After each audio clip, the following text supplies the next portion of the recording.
2 months ago, I uploaded a video that you've probably seen if you're watching this right now. In my previous video, I shared what it was like to not wear makeup after having worn makeup every day for months. While my appearance doesn't actually physically change that much when I wear makeup, not wearing it felt so different to me. And because I was feeling so many emotions, I kind of just decided I want to film and document what I'm feeling. But the things I said don't necessarily reflect my views on makeup now, and honestly are a bit harmful. In the 2 months since that video has uploaded, I've just been thinking about what I believe about makeup and also why. So in this video, I just kind of wanted to explore that.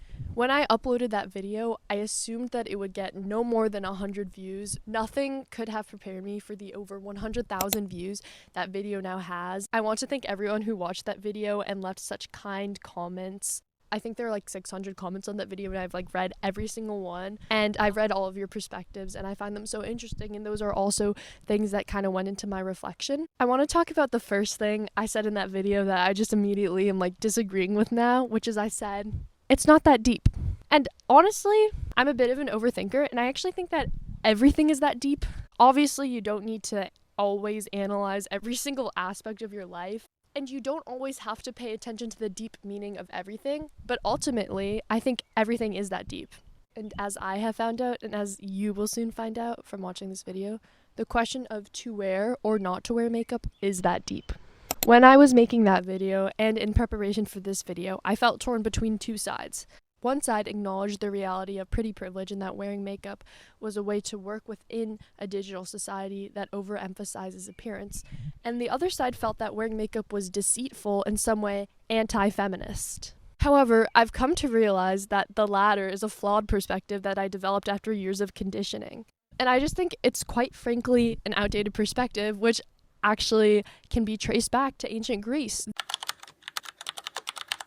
The history of makeup is long and intricate and complicated, and basically every culture had some sort of makeup. In ancient Greece around 1000 BC, heavy makeup such as bold lips began to be associated with prostitution. High-class women still wore makeup, but not wanting to be associated with the prostitutes, they wanted to make it as subtle and as natural as possible. During this time period, the beauty standard in ancient Greece was to be as pale as possible because light skin color signified social status. If your skin was super light, that meant that you had enough money where you could just stay inside and you weren't outside laboring. Athenian philosopher and student of Socrates, Xenophon's famous text Oikonomicus, which explores household management and gender roles, stated that a woman wearing makeup was deceitful to her husband, which was a view shared by many other ancient Greek philosophers at the time. 19th century England shared a similar perspective on makeup. During the Middle Ages in England, makeup was worn by both men and women of the upper class to denote their social status. Like in ancient Greece, the aristocracy wanted to look as pale as possible to signify that they were rich enough to stay indoors and not work.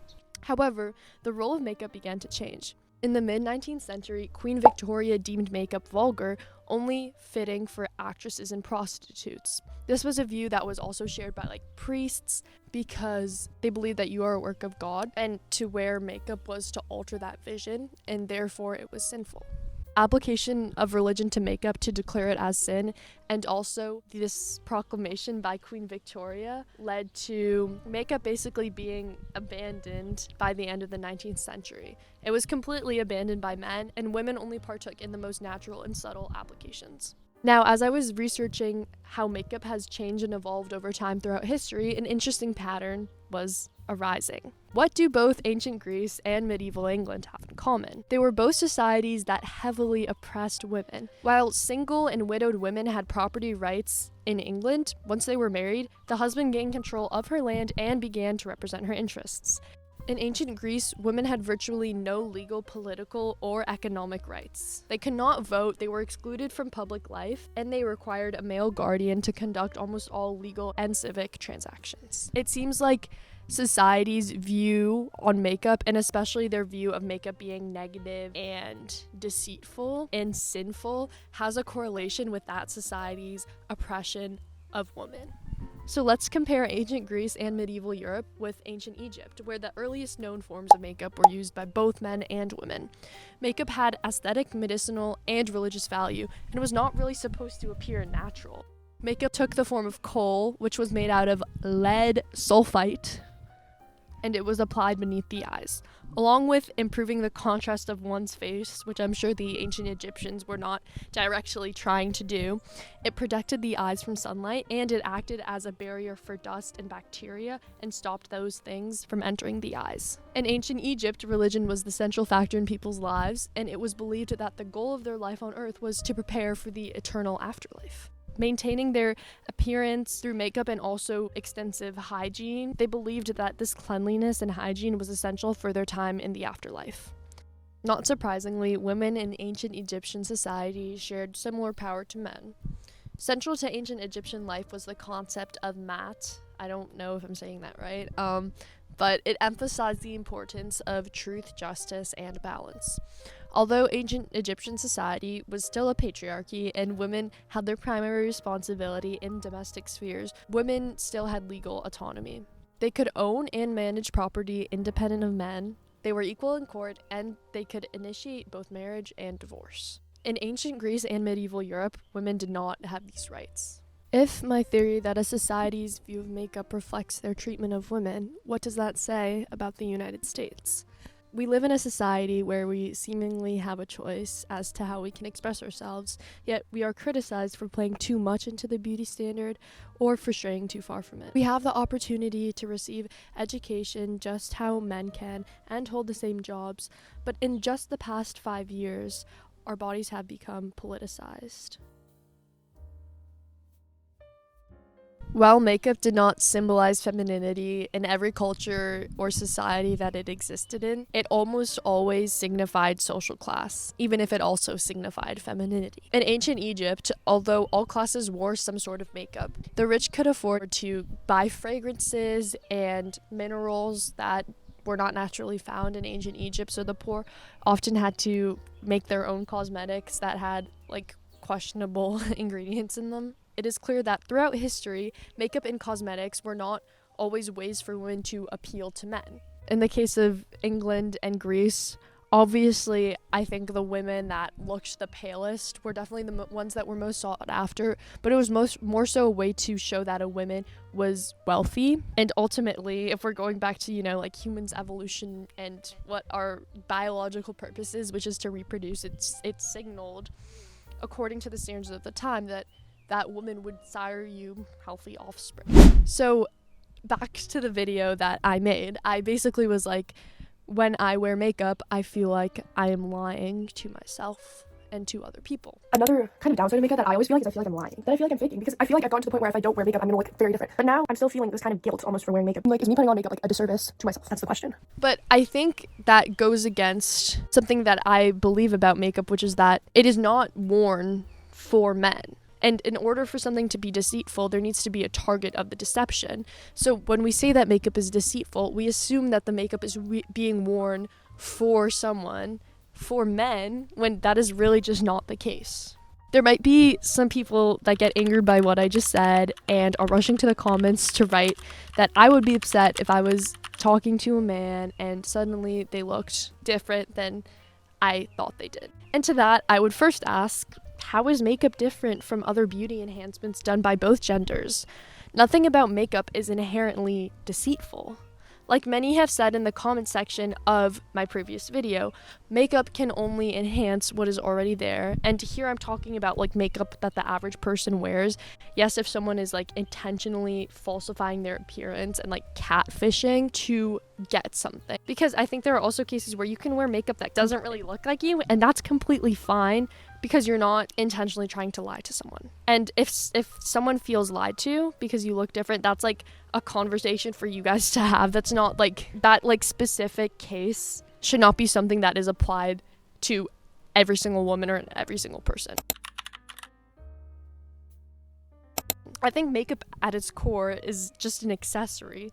It is no different than wearing a flowy dress that accentuates your curves, and it is no different than wearing a perfume or painting your nails or dyeing your hair.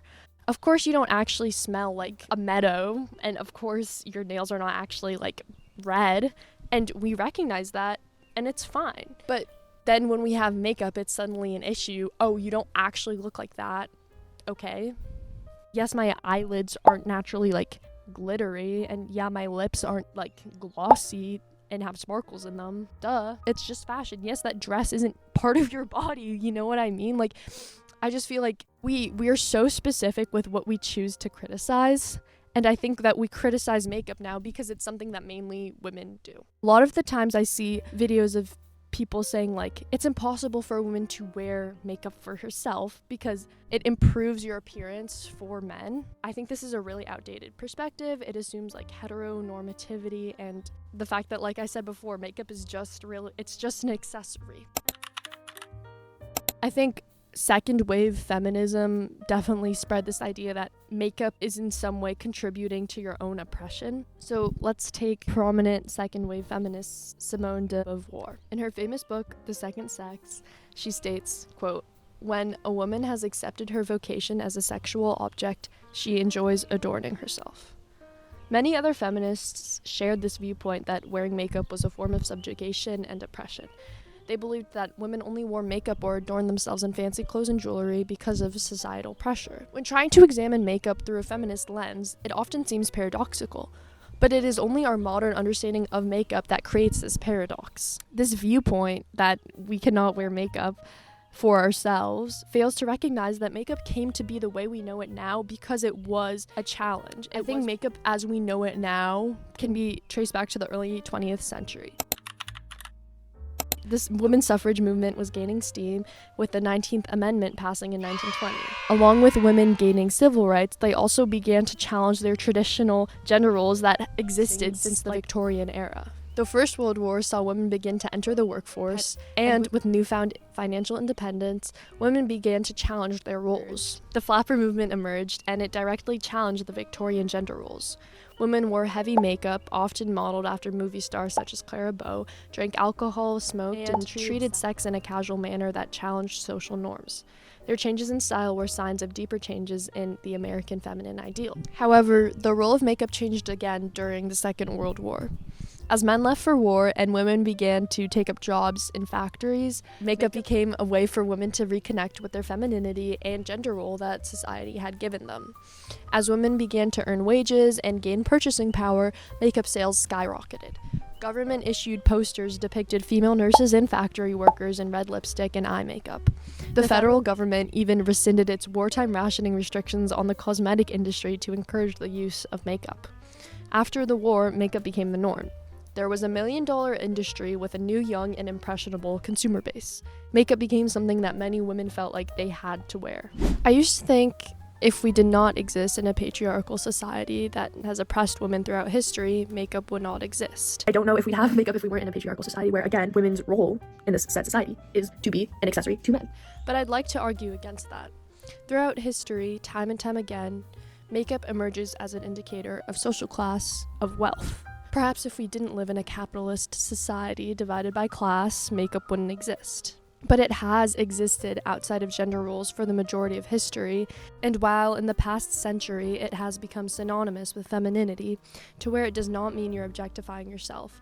Even now, if we look at the trends in beauty from the past 10 years, they're always changing with the upper class. For example, in 2016, there was a huge emphasis on like full glam, but then since the lower class caught on, now we've shifted to something that honestly does resemble the Victorian era of like really natural, no makeup, using products and skincare that are often extremely expensive. I think it's fair to recognize that advertisers and owners of makeup companies who were men directly profited and continue to profit off of women by imposing their own standard of what they believe a woman should be like, but it's not so much to objectify them as to get money. Companies such as Gillette wanted to get more money by expanding their consumer base, and they decided that they would create a need for women to shave their legs and other places of their body that grew hair, because before they were just selling their razors to 50% of the population, and now they could sell it to almost 100%. Obviously, everything exists in context, and it is true that makeup at times has represented femininity, but at its core, it represents self-expression and has been used again and again to challenge norms in our modern society. It arises as a central part of alternative subcultures that challenge the norm. Punk, goth, drag, the flapper movement, and the list goes on. And yes, it is not the way that makeup itself is challenging the norm. It is the way that it is being worn against the status quo. But it reveals the truth about makeup. It can be anything we want it to be. It can be a huge political statement, or it can be something as simple as a way to add more confidence into one's life. Just like how wearing a nice smelling fragrance can make someone more confident when they walk into a room, be it a man or a woman, the same thing can be said for makeup. In my personal experience, there are a lot of different things that I can do that will make me more confident. It could be doing a hairstyle that fits my face well, or wearing an outfit that I think is really cute, or wearing a new perfume. It also could be wearing makeup. To revisit my video from 2 months ago that had a catchy title and an even catchier thumbnail stating, "Pretty privilege is real." Yes, it is real. Yes, people will probably treat you better depending on your attractiveness, but that only gets you so far. Being healthy, eating well, sleeping, exercising, staying hydrated, and having good hygiene are what is important. I think makeup can definitely cause harm. This can be seen in how we view celebrity culture. I think a lot of people, both men and women, can gain insecurities after seeing flawless celebrities online, disregarding the fact that they spend hours getting their makeup done by professionals, not to mention the numerous filters being applied to the image. If you feel dependent on makeup and can't find any confidence without it, then maybe that is a sign that makeup has a harmful role in your life. Wear makeup or don't. Obviously, not wearing makeup could have potential ramifications, maybe in a job interview, but I think makeup itself is not the problem, and the problem is in our greater society. You can choose to wear makeup or you can choose not to wear makeup.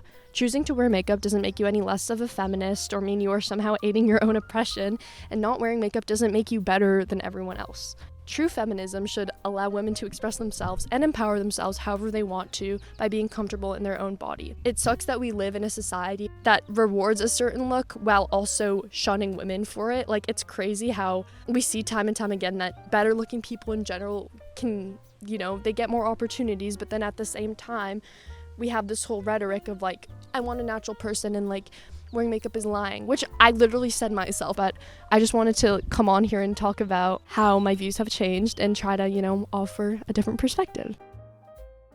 To me, it seems like wearing makeup supports capitalism more than it oppresses women. I think that you can wear whatever you want, and like de Beauvoir said, if men view you as an object, that's on them. Her idea almost blames women for their own objectification, when in reality that is something men created, and I don't think we can be free from that just from saying, okay, we're not gonna wear makeup now. And then also by doing that, it's like if a woman wears makeup, then it somehow is signaling that she doesn't care about her rights, which I think is just such a harmful narrative. And also at the end of the day, I feel like I'm still kind of stuck where I started. Like, I do see both sides of the argument, and I guess we'll never have a definitive answer, but at least for me, like, I will continue to wear makeup and find confidence and empowerment in it. So anyways, I hope you got something out of this video. I definitely did. I have a lot more to think about, but like every time I think I'm done with the script, I go back and realize, well, this is another point that could be argued, and I'm just constantly going back and forth. So I would love if you have any thoughts on this topic to let me know in the comments, and we could have a little discussion. Thank you so much for watching, and I will see you in the next one.